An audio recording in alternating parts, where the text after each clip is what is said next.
Welcome back. Seven Rivers Racing on KQEG TV, along with Al Losi. I'm Dan Dyker. Steve Bachman is going to jump into the program here in a couple of minutes. Drives the Grand National Sportsman, number 14 of the Crosse Fairgrounds Speedway. Looking at the Sportsman from last weekend, after 11 races, Brandon Berg finally got that checkered flag win of the number 35 car last weekend. Going to show you how simply tight this one could have been, but again, it wasn't. Ralph Catone, the Old Timers gang, Cornfield Cruiser running a solid second. Dr. Noise, Billy Martin running third. And nobody could catch Brandon Berg. And this was one of those nights that you've got a driver that's been wanting to get into the victory lane for 10 races. And for Berg, being very careful, but making sure that he took home the win. He did, and he did an excellent job of keeping his line, keeping the fast line going. And just a quick shout out there, Ralph Catone, number 69, he's been racing for 38 years out here at La Crosse. This was his very last race, and it was nice to see him finish second in the feature. He sold his car this week. Yeah, I talked to Ralph after the races. He was going to run a complete season this year and then hang things up. But he said the offers and the deals really started working the past 2 weeks. So he sold the car, sold the motor. One of the drivers of the Speedway, I understand, has bought the car. And then the motor is going to be going to another Sportsman driver at the track as well. So it's going to be interesting to see what happens there. I've really got to know Ralph over the past couple of years, and good luck. And I got a feeling we might be seeing Ralph back out on the track.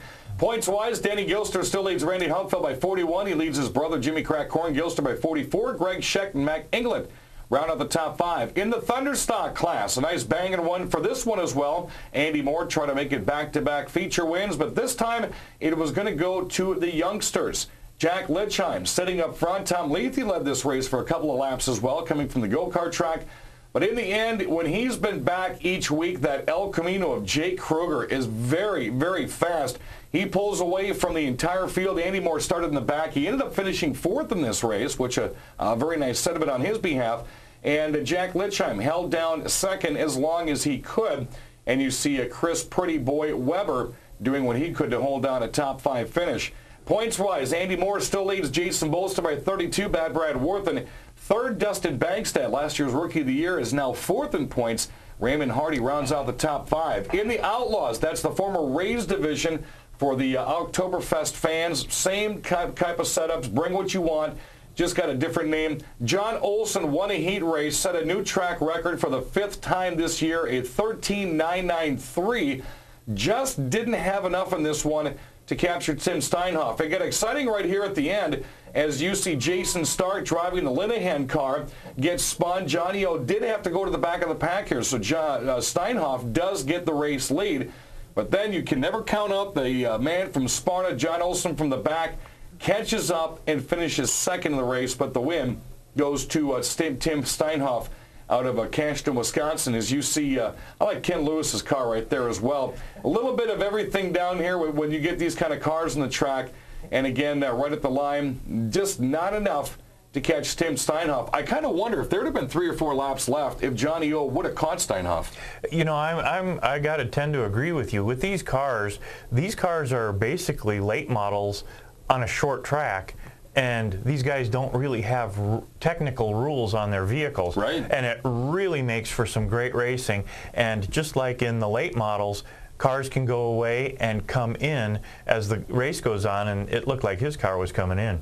Johnny O leads Jerry Ellsworth by 20 points. Again, Olson sets the track record for the 5th time this season, a 13.993, and that's going to be tough to do. Matter of fact, I talked to Rick Kohler, his crew chief, before the races. Rick said they weren't even worried about setting a track record because they're getting new tires this weekend. Well, let's see what happens. If you can put a 13.993 in old tires, the new tires are going to come into play here soon enough.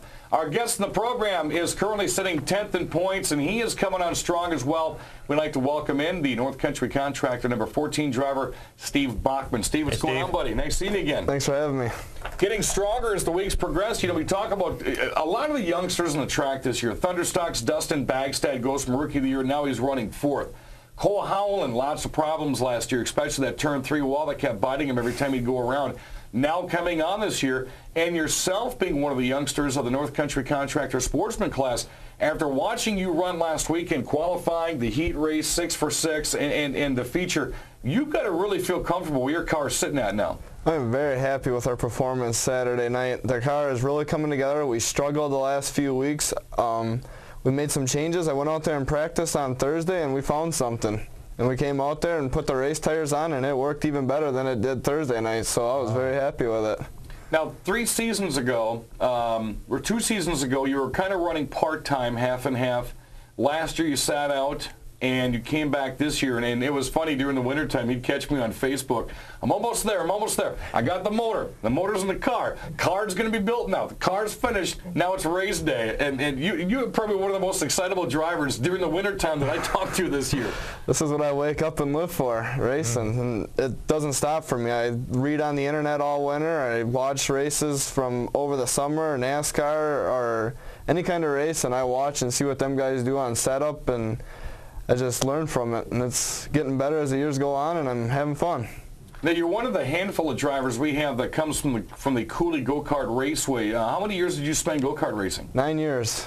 Wow. Track championships? 2 of them, 07 and 08. There you go. What kind of experience do you get? I asked Michael Sauter, I've asked Matt Henderson, what kind of experience you get from that size of a track to the big track.